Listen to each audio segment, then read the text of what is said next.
Welcome to The More Perfect Union, a podcast about the joy we get from American politics, or as we like to call it, real debate without the hate. Hello, I'm Kevin Kelton. I'm a moderate Democrat living in sunny Los Angeles, California. I'm Molly Malloy Cooper, a free market conservative in Columbus, Ohio. I'm DJ McGuire, your last supply sider from very dark Suffolk, Virginia. I'm Greg Matuzak, a liberal Democrat from very sunny today, Cincinnati, Ohio. I'm Rebecca Cushmiter, and while at different times I have lived in every state mentioned so far, I am currently a liberal Democrat in Kensington, Maryland. And we are The More Perfect Union, which is one of the largest podcasts on iTunes. Did you guys know that we hit 600,000 downloads this week? We love you, listeners. You are our favorite thing. We owe you cookies. That's all time. That's not in 1 week, but we've hit 600,000 all-time downloads. Still love them. The More Perfect Union can also be found on YouTube, Facebook, and at our website, moreperfectunionpodcast.com, where you can also find host bios and commentary. And today happens to be, we're taping this on Father's Day, so let's start off by finding out how everybody spent their Father's Day and how the president spent his. Oh, me, I got breakfast in bed from my two wonderful daughters, and I hurt my ankle, so I spent most of my day in my chair. And then I ended it by, I cooked dinner with my daughters. I showed them how to make one of my favorite meals, so that was the treat that I got to do. We cooked dinner together, so that was my Father's Day treat. And Rebecca, Molly, how did you guys spend it with your husbands? My husband is in a conference in San Diego, and he's trying to make me feel sorry for him because he had to wear a suit today. But wearing a suit in San Diego is still in San Diego. Right. Yes. Molly, what about at your house? I had a lot of the Cooper family around all weekend, so we had brunch this morning at my in-laws, and actually tonight my daughter and I cooked dinner for my husband, and from Giada. Aaron made a lemon risotto, which is delicious, and I made all your houses for dinner. And I made a pork roast with roasted garlic and balsamic vinaigrette. Wow. And DJ, what did you do for the my wife and I took her father out to dinner at the local Sushi King, so that was enjoyable for everybody. And I went for some ribs and chicken at our local barbecue place with my two kids. And the president, though, I think he had us all beat because he took his youngest Barron and his youngest wife to Camp David. She is the young. She actually still has that new car smell. I mean, she's wonderful. That new first lady smell. That new first lady smell. But no, he actually spent a weekend with his son instead of on a golf course. And you know what? Good for him. That is a nice thing. I'm not going to make any jokes, but the other thing is, this is his first weekend at his first time at Camp David, if I'm not wrong, right? His first time there as president. I think he's been there to visit other presidents. Yeah. Can I say something? Okay. I know that presidents' kids are off base, and I agree with that. But there's one thing about Barron Trump that pisses me off. He's 11. David, and you're not invited. He's 11 years old, and he's a lot taller than me. I mean, this kid is almost 6 foot tall now. Did you see him yesterday? Genetics. Yeah. I mean, because Trump is tall. He's over 6 foot, and Melania. Well, right. I don't know what Melania is like barefoot. I've only ever seen her in heels. But I saw a picture of Ivanka this week where she was towering over everyone else around her. And she was in really inappropriately high heels for business attire. And everyone else was in a suit and she looked dressed for cocktails on a yacht. But yeah, the Trump genes are tall. Yes. Only the best. It's only the best genes. That's right. Only the best genes. My I'm husband just going is to leave taller it at than there. Donald Trump. I'm just going to say that. The other thing that we wanted to acknowledge is, as we are taping this program, news is just breaking about yet another pedestrian meets van incident in London. There is not enough information yet for us to speak with any real authority about what happened. So we're just going to say that our hearts and prayers are with the victims. Obviously, this is on top of another terrorist-like attack this week, but it was in the United States. It was the shooting of some congressmen and their staffers at a softball game that critically injured Representative Stephen Scalise. Our hearts are also out to him and the other people that were injured in that, including the amazingly brave Capitol Police officers who took down the shooter. How does everybody feel about what went down this week? You guys, I was I don't live in Alexandria, Virginia, but it's not far from where I live. And, I got on Facebook that morning and started seeing word of this. My friend posted that the bullets woke her up because the practice park was directly behind her townhouse. And, you sit there. My husband's a former Hill staffer. A lot of my friends are current and former Hill staffers. And, it's heart and throat kind of moment. I know a Capitol Police officer. I didn't, and I was thinking, oh, my God, is he on Scalise's detail this morning? I just don't know. Who do I know who's there? And it turned out it wasn't anyone I know, but it is someone my husband knows, a lobbyist who is a college baseball player and a former Hill staffer who helps out every year with this baseball game. And I'm just sick about it. I mean, I'm just sick about it. The congressional baseball game, it goes back 100 years. This has been an annual event for 100 years. It's a big charity event. It's one of the hot tickets in DC every summer. They play at Nationals Park. This is something that's really important, and it's one of these little known things. But the Hill is a workplace, and even the members of Congress have fun at work with their colleagues, and that's what this was. It wasn't a political moment. And for something like this to have happened, something so nakedly partisan and ugly to happen at what is one of the most bipartisan and wonderful events of the year, I'm just heartbroken. And I'm very pleased to say that the latest reports for my husband's friend are that he's going to recover. He'll likely be out of the ICU this week, but it's just, I'm gutted about the whole thing. Now, of course, it's inevitable that there are going to be people who are going to look at it through a partisan lens. The shooter we know was a liberal Democrat and clearly harbored ill will towards Republicans. I'm sure he also had aspects of his personal life that led him to do such a crazy thing. But on Facebook and social media, and even a little bit in the broadcast media, there have been people that have looked to this for some partisan advantage or to tar and feather the other side. And then we know there are people that are doing the opposite thing, such as Ted Nugent, who apparently has seen the light this week and now wants to renounce any type of personality politics.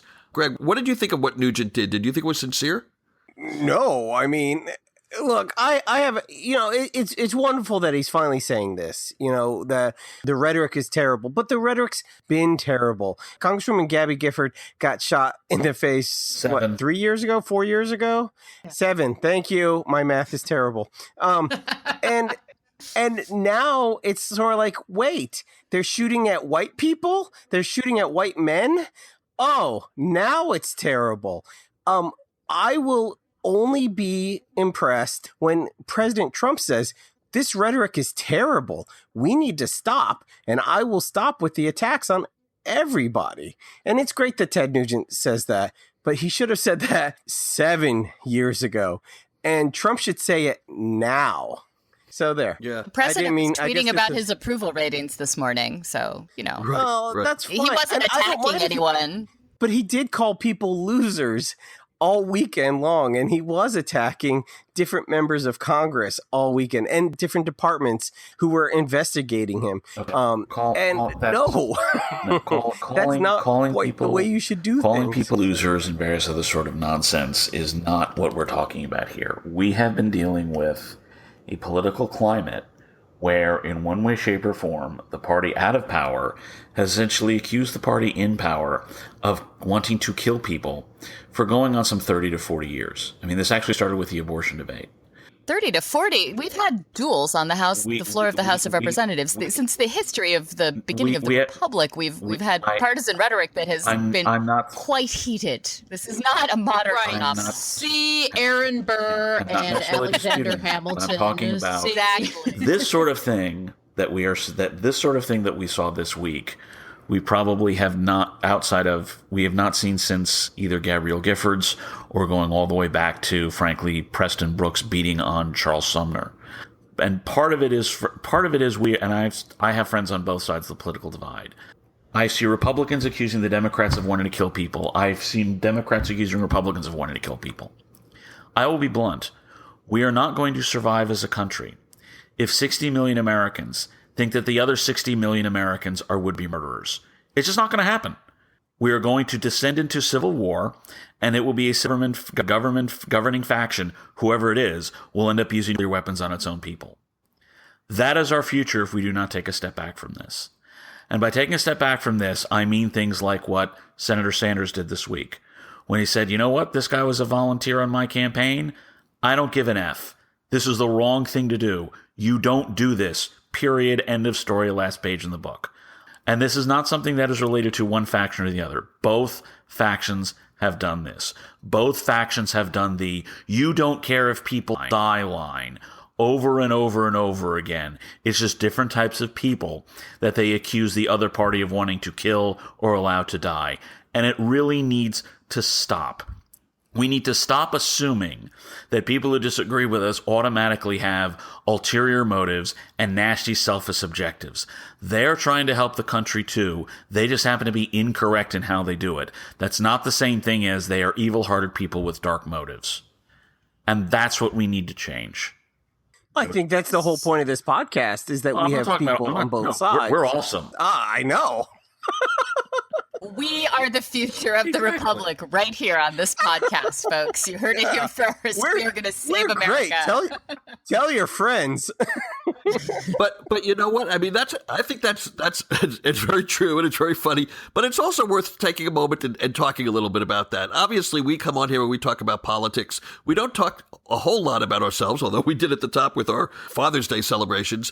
But, you know, we do try to offer a balanced podcast. Molly is a Republican. DJ used to be a Republican. He no longer identifies with that party. But we also have Cliff, who's not with us tonight, and Helena, who's not with us tonight, are also Republicans of sorts. So we do try to mix and match Republicans and Democrats here with an eye towards real debate without the hate. It's not always easy. 3 weeks ago, Helena and I crossed swords on a very passionate issue, and sometimes we let our passions get the better of us. But what is it that we do here that the rest of the country needs to maybe catch up to us? We need to talk about Beyoncé. Helena and I text about Beyoncé. I am as liberal as they come, and Helena is not, and she and I will text about Beyonce in the middle of the week. And we will Molly be talking and I about text that about later. all kinds of things. Well, you look for the common ground. I mean, I was sitting actually in Chipotle the other night, which is right across from Costco at my local mall, and I was watching the people walking in and out of Costco, and I saw people in full Muslim garb. I saw Orthodox Jewish families. I saw people in Real Men Love Jesus t-shirts, and everyone was just going to Costco because really the common denominator is bulk paper products. And when everybody agrees that, yes, we need a good deal on paper towels, then you can put everything else aside because, this is life. It is ordinary life, and we are all living it.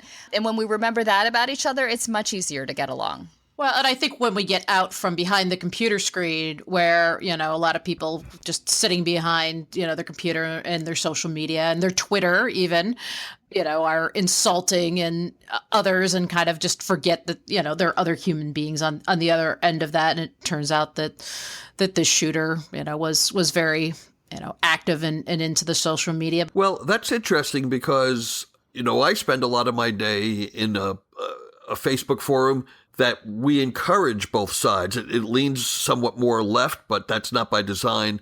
But we do have people on both sides, and all we do is butt heads and argue with each other. So I don't know that that's any better than living in a bubble. They both seem to be destructive in a certain way. And yet, I don't think that retreating from politics and not talking at all is good either. So there doesn't seem to be a good solution. Well, I think Will Wheaton said it best when he admonished the entire internet world to not be a dick. Okay. And I've played hockey with Will Wheaton. I was on his hockey team. Really? Yes. That's amazing. He was the goalie. When he played hockey, was he a dick? No, he was a cool guy. I didn't hang out with him a whole lot, See? He was still a whole lot younger than me back then. Slaw, man. Don't be a dick. I can't believe our Californian plays hockey. That's great. Yo, I grew up on the frozen lakes of Long Island, New York. Yes. Ah.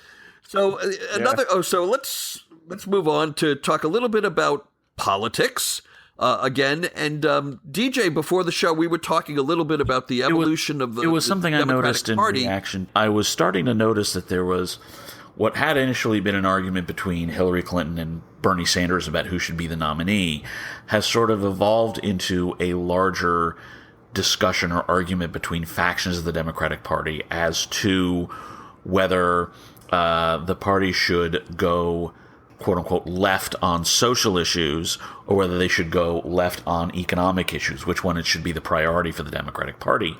And what I'm finding interesting is not only is there an argument between the socially liberal wing and the economically progressive wing of the parties, but within that, you're getting among the socially progressive wing of the party a willingness to accept economic conservatives, and within the economically progressive wing of the party a willingness to accept social conservatives. I think there was a mayor in Ohio, I think it was, or a candidate for mayor in Ohio, who had the support of the quote-unquote Sanders wing of the party, and he was considered relatively moderate on abortion, I think it was, and what was left of the Clinton wing of the party basically beat the hell out of him. Here in Virginia, we had a primary between the Lieutenant Governor Ralph Northam and former Congressman Tom Perrello. Perrello had the support of Bernie Sanders and Elizabeth Warren. Northam had the support of most of the Virginia Democrats. Northam's campaign criticized Perrello for being friendly to the National Rifle Administration, to the National Rifle Association as a candidate for Congress and a member of Congress, and for appearing to be moderate on abortion issues. And what I'm beginning to see here is you're seeing not just a matter of which issues should be the priority in terms of what matters to Democrats, but you're also seeing certain Democrats saying, you know what, we Sanders folks care so much about redistributive policies and income inequality. Do accept social conservatives help to do that. Whereas on the other side of the fact, you're getting, we are so concerned about LGBTQ rights, about abortion on demand and gun issues that we're willing to accept economic conservatives to help us advance this forward. And it's going to be very curious to see which faction actually does a better job at reaching out to people outside of their comfort zone, as both factions seem to do, because it will then determine how Democrats address 2018 and really more likely 2020 in terms of how they go after Donald Trump. Do they follow the Sanders wing and go more populist on economic issues while going vague on social issues? Or do they follow the remnants of the Clinton wing who beat Trump up on social matters while being willing to accept economic conservatives and moderates?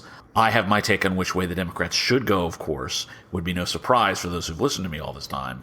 But I'm very curious to see how the Democratic Party moves in reaction to 2020. Yeah, but, and this is something that I keep talking about is, we have the Democratic Party and then the Sanders wing. Are they really Democrats? And a lot of people who call themselves Sanders actually don't label themselves as Democrats. And I use this in quotes, progressives, because they aren't comfortable with that word Democrat yet. And that's a huge issue with that whole group. They're progressives, and they still have a whole bias from 2016 with how the Democrats treated them. And, the Democratic Party still has to win over the whole Sanders progressive movement. The Sanders Democrats need to decide if they're going to join the party and participate in the primary process, because they're going to be constantly angry unless they click that box and, and make themselves eligible to vote in the primaries. They're just going to be angry at how primaries turn out, just the way they were in 2016. Because, I'm sorry, you don't get to vote for club president if you're not a member of the club. Well, that's how this is. 2016 taught us anything.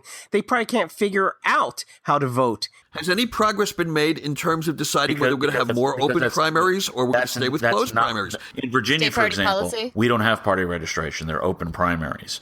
Both parties have their primaries on the same day, so you can't vote in both. But Florida's closed. Maryland is closed. New Jersey is closed.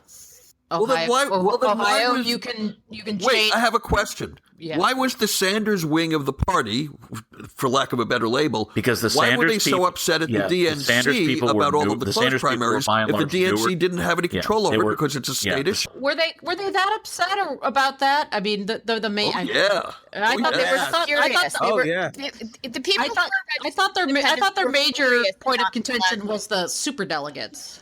No, They were mad about both. superdelegates, but people who That were was an registered as issue. Democrats in closed primary states got to the polls and found out they couldn't vote for Bernie Sanders, and they were furious because they hadn't understood that the rules are you have to be a Democrat to vote in a Democratic primary.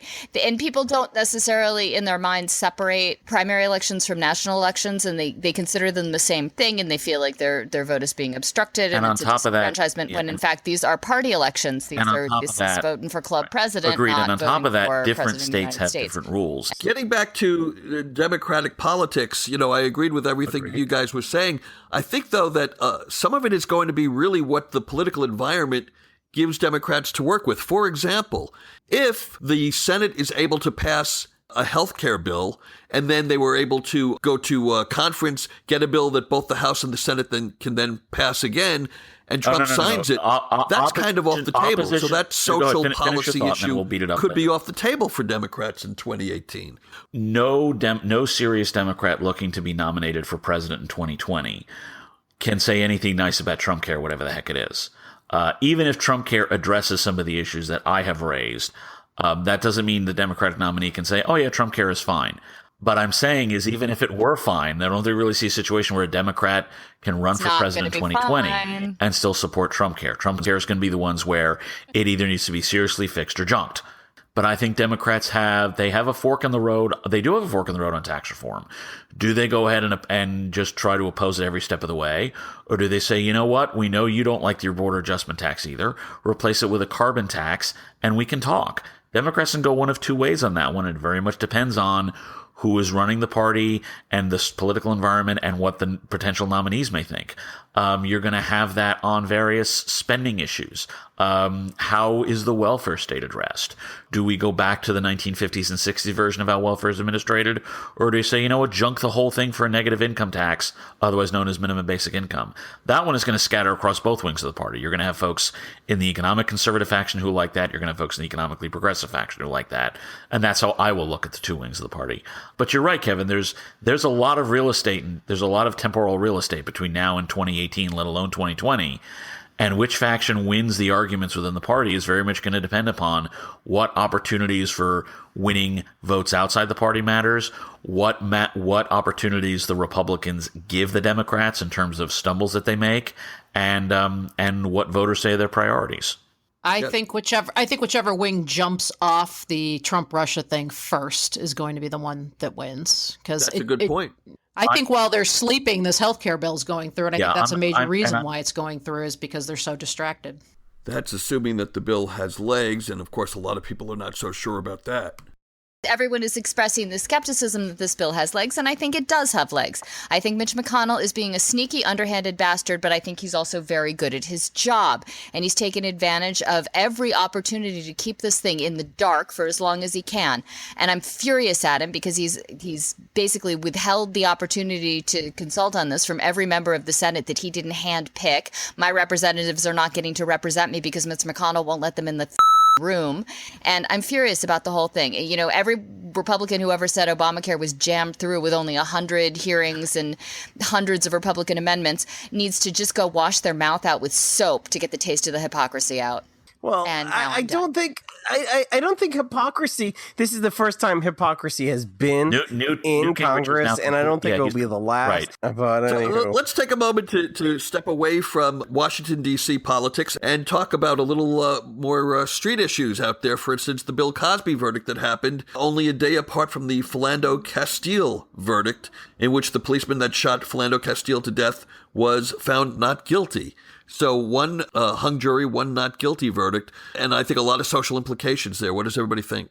I think it's very difficult to convict with Cosby, given the amount of time that has passed and given the restrictions placed by the judge in terms of not allowing into evidence the, 59, I guess, of 60 of But how of do the you victim. feel about it, Molly? How do you feel about it? Oh, I feel he totally did it. Doesn't it make you upset that at least he hasn't walked yet, but he got the hung jury that they wanted?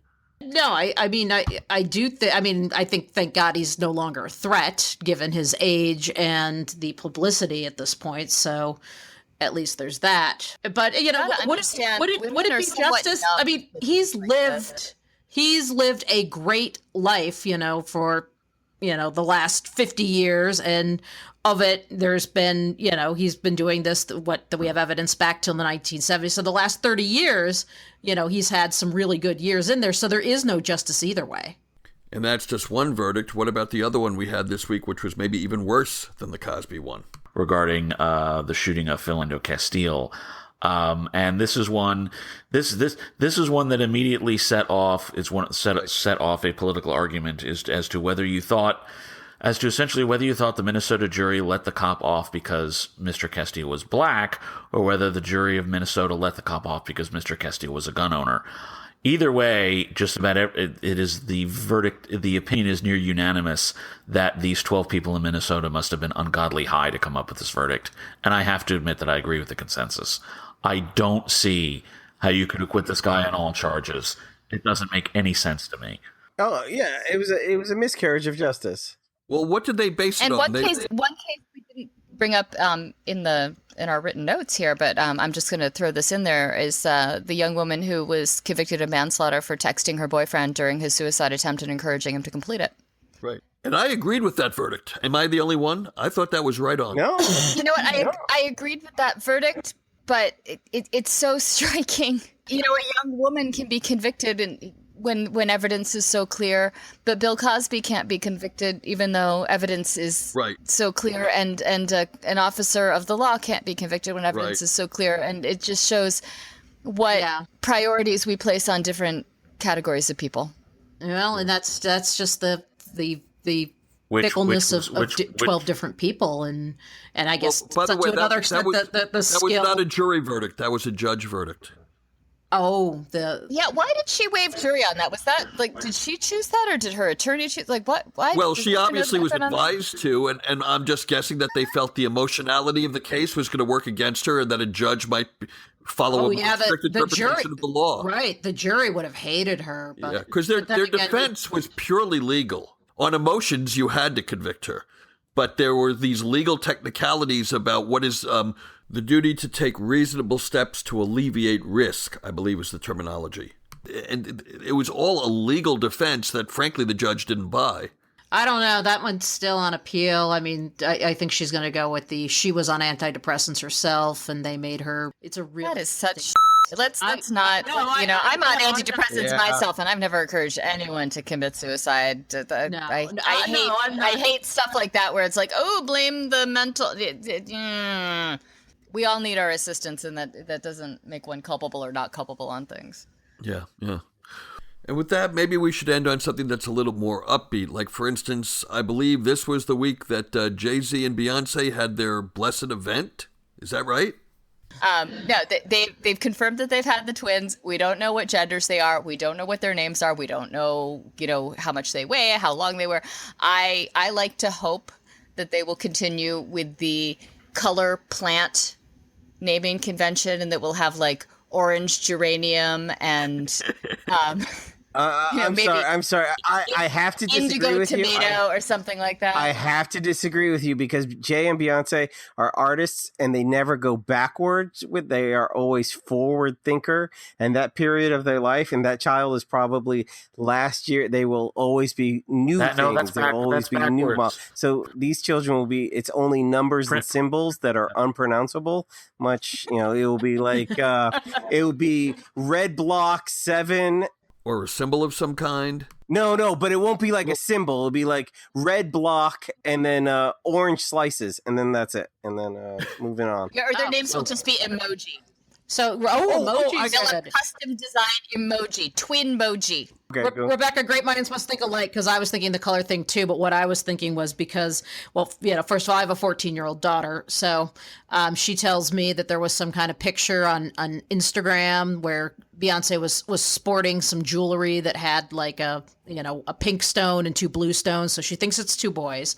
And so I thought, since she already had a girl with blue in the name, that these twin boys are going to be something again, I was thinking with the color the color and the plant thing, but I was thinking something like purple clover and Green pink horses. vine or Diamonds. something like that. Yeah, like so gender bending. So since you got the girl with the blue, now there's going to be boys that have pink and this purple is in their why, name. yes, no, they're going to go with the Lucky Charms names, and that's why the full marshmallow boxes are out there. It is the grand unification of Beyonce pop culture moment right here.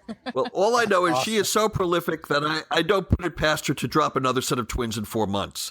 But with that, I want to thank everyone for listening. Please follow us on Twitter at MPU Podcast and on Facebook at facebook.com/MorePerfectUnionPodcast, and share our link on your Facebook timeline so your friends can discover us as well. And if you're in the mood to do some debating about politics between sessions here, please join us in our political debate group, Open Fire Politics, that you can find on Facebook. And for those of us here, we hope you had a wonderful Father's Day and a great week ahead.